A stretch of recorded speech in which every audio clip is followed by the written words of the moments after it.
Tayo guys, pag-usapan lang natin sina Alden Richard at Catherine Bernardo. Uling-uli nga naman kasi sila guys na napaka-sweet nilang dalawa.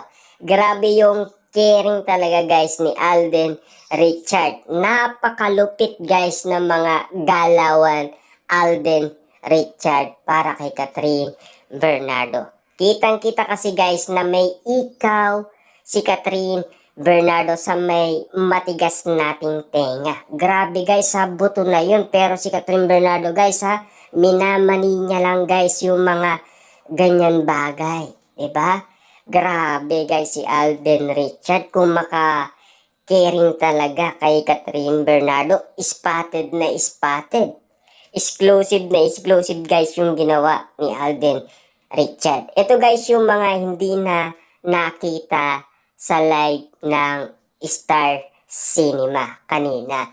Pero tayo guys ay uling-uli ang bawat eksenang sobrang caring ni Alden Richard kay Catherine Bernardo. Kaya hindi ka magtataka guys kung bakit nga naman ang daming mga tao si Alden Richard pa guys ang sobrang caring kay Catherine Bernardo. Ang dami naman guys mga babae, di ba? Nandyan naman si Derek Cathy, Valerie Concepcion, di ba? At nandyan naman guys yung dalawang writer, di ba? Bakit si Alden Richard pa? Di ba? Dahil ba mag-best friend? Dahil ba mag-MU sila? Or ano ba ang something na nakikita natin sa kanila? Bakit sobrang sweet nila? 'Di ba? At bakit ganito na lang ang pinapakita nila? 'Di ba? Tadhana na ba guys ang nagsasabi? 'Di ba? Siyempre kung tadhana na guys ang magsasabi at ang nagsasalita sa atin, alam na natin kung ano ang ibig sabihin ng ginagawa nila. 'Di ba? Base sa kanilang kinikilos, base sa kanilang ginagawa. At base sa nahuli si Catherine Bernardo na nakapagsalita dahil nadulas siya na sabihin niya kay Alden Richard, mahal, let's go. Posible ba yun guys? 'Di ba? Lahat ng mga ginagawa nila at siyempre base din sa mga kinikilos nila. 'Di ba? Depende yan guys sa nauna sa ngayon. Kung ano yung nakikita natin ngayon guys, meron ng pagkakaiba. Dahil sobrang spotted nga naman kasi guys eh. Yun kasi yung mga pinang-aawakan na natin na pwede nating ibulsa, pwede nating itago, at pwede nating ipagmalaki. At pwede nating ikuwento sa ating mga kaibigan, relatives, at mga kapitbahay. Na ganito na sila ngayon. Kakaiba na yung mga kinikilos nila ngayon. 'Di ba? Kaya kakaiba na guys yung nakikita natin. Kita niyo naman, no? Sabay pa silang pumasok. Naghihintay si Catherine Bernardo hanggang sa pagdating ni Alden Richard at hindi siya bababa ng van hanggat wala si Alden Richard. Grabe, naghihintayan. Mag-best friend ba ang ganyang gawain? 'Di ba? Kaya si MJ Felipe, yung guest speaker guys, simula nung na-open nila na magkakaroon ng part 2 ang Hello Love, Goodbye, nakakapagtaka na at nakakagulat na guys ang mga pangyayari. At kahit na siya nagulat din dahil siyempre sobrang close nilang dalawa. Lalong-lalo na meron din siyang alam. At alam natin guys, alam din ni MJ Felipe kung ano ang mga sinasabi niya sa dalawa. 'Di ba? Lalo-lalo guys si Joros, 'di ba? Magulang niya, asawa niya nagtatanong kung sila na. Ano maisasagot niya guys? Kung alam naman natin kung ano yung nakikita natin.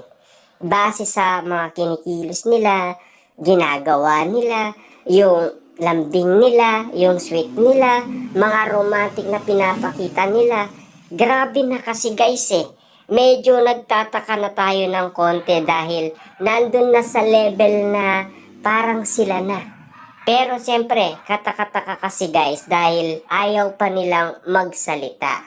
Nakakagulat lang kasi guys dahil iintayin pa natin si Catherine Bernardo at Alden Richard na magsalita dahil katawan nila yun eh. Siyempre sila dapat ang magsabi sa atin. Sila dapat yung mag-decide kung sila na nga ba talaga, 'di ba? Siyempre hindi tayo pwedeng bigla-bigla ang magdidesisyon. Kasi katawan nila yun.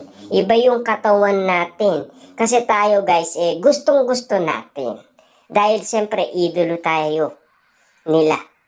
Alam naman natin kung ano ang dapat sabihin natin dahil gusto natin sila.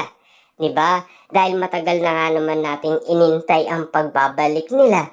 Dahil nabitin nga naman tayo sa ikalawang pagkakataon na hindi pwedeng masaya dahil nandito na ang kanilang pagbabalik. Diba? Yung pagkakataon nga naman kasi guys, nandito na. Bakit ayaw pa nila magsalita? Bakit kailangan pa ng press con para lang makapagsalita si Alden Richard? Or nagpiprepare lang guys si Alden Richard para kay Catherine Bernardo kung anda na siya para sa ganoong sitwasyon. Diba? Kung anda na silang umarap sa mga tao at umarap sa alam na nila kung anong mangyayari pagkakaguluan sila. Siyempre, social media. Ang daming pagkakataon na pwedeng ikalat nila. Diba? Na intriga nila. Spotted at exclusive lagi guys ang mga bawat update sa social media. Lalo guys sa mga kinikilos nila wala nang kawala. Dahil alam na ng tao na sila na. 'Di ba? Katulad guys sa Katniel, 5 years bago nila nalaman na sila na. Kung hindi na open up guys ni Vice Ganda, hindi natin malalaman na sila na pala. 'Di ba? Kita nyo naman guys more than 5 years na tago nila. Dahil alam naman natin guys no, na artista nga naman kasi. Pero dahil sweet sila sa isa't isa, at siyempre medyo kakaiba na yung level na ginagawa nila.